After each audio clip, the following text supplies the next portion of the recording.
د عرفه روزه نیول دي چې هغه په نهم د ذل حجې باندې راځي هغه څوک زما عزتمند چې هغه رؤیت بلد د اعتبار هغه نه ورکي او زما عزتمند هغه د سعودي سره روزه نیسي د عرفه په نهم د ذل حجې باندې هغه د زیارت په ورځ باندې راځي او زما عزتمند که څوک د خپل علاقې رؤیت او بلد د اعتبار ورکي نو به داغي عرفه چې دغه د جمعې په ورځ باندې راځي برحال په دواړو مسله کې دواړو جانبو ته دلایل شته دي د چا چې په ضرورت په کومه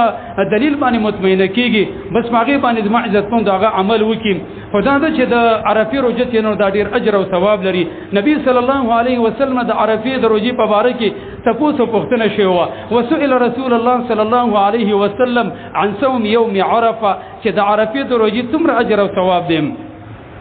نبی صلی الله علیه وسلم فرمایل یکفر السنه الماضيه والباقيه یو کال چې کوم د تیر شوی کال ګناونه او دراتون کې کال دوه کال ګناونه په معاف کیږي لکه بل روایت کې د سیدی من صام يوم عرفه غفر له من ذنب سنتين متتابعتين چا چې یو عرفه روزونی والله نو هغه ته د دوه کالو ګناونه هغه معاف کیږي او زما عزتمند د حدیث مسلم راوړل دي انی احتسب على الله ان يكفر السنه الماضيه والباقيه والسنه التي قبله وبعده مختلف الفاظ د روایتونو نبی صلی الله علیه وسلم زویما چې د عرفه په روزه باندې د یو کار تیر او د راتون کې کال هغه ګناونه په معاف کیږي زما عزتمند صحیح حدیث کې راغلی و ما من يوم دس یورد نشته د ايعتق الله عز وجل فيه عبدا من النار من يوم عرفه رب العالمین زما عزتمند چې په دې عرفه په ورځ باندې څومره انسانان د ور نه بچکی او دغه ته د ور نه د خلاصېدلو د پریکېدلو هغه پروانه چټ ملاويږي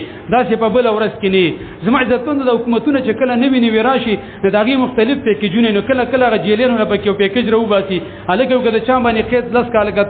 خطل د زمنګ د حکومت اعلان دادي چې دا 15 کال شو څوک به کې سمات کې دغه مثال دی الله سبحانه و تعالی په دې کال کې د عرفه په ورځ باندې د جهنميانو د پاره یو پیکیج راو باسي او ډېر انسانان زما عزتمند دغه به د اور نه بچیږي د دې وجنه دا د عرفه ورځ ده نو دا ډېر بهترین ورځ ده په دې خبره باندې زما عزتمند ز قسم کوم او د احادیث د منځ نه ویما چې په دې ورځ باندې یقیني دعاګانې قبليږي او دا د سلف طریقه او عطاء ابن ابي رباح ویل دي ولو استطعت ان تخلو بنفسك عشيه يوم عرفه فافعل کده سې وسو طاقت کیږي چې لکه د جمعې د عرفه په ورځ باندې د کار لدی چټي ورکا او ما جګر کې الله رب العالمین ته کینه او د الله نه دعاګانې وغواړه زما عزتمند دا کال مونږ تاسو د ډېرې مزورې وکړي هم د دکانونو هم دي زما عزتمند دوه میاشتې ما مخکې هم دا کپړې دي هم دا بدنونه دي اس ترقی په کران الله د اخرت د پر زما عزتمند ډېر کوشش وکړي دا توصیه ده تکومه راتور کې زما عزتمند د زیارت د جمعې په مازیګر باندې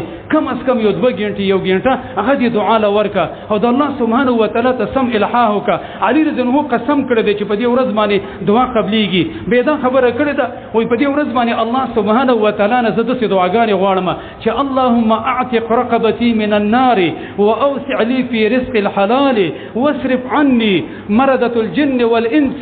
ويزوي ما چې الله زما د سر د اور د جهنم نه آزاد کا زما د رزق کې فراخي را ولا او زما چې کوم دشمنان دي انسانان او پیران هغه زمانه واړه او زما حفاظت ته وکا زما عزتمند د څومره جامع دعا ده نو د چې کوم د دعاګانې کول د دې وجنه نبی صلی الله علیه وسلم فرمای چې د ورځ باندې الله سبحانه و تعالی ډېر سخت خوشالي د حدیث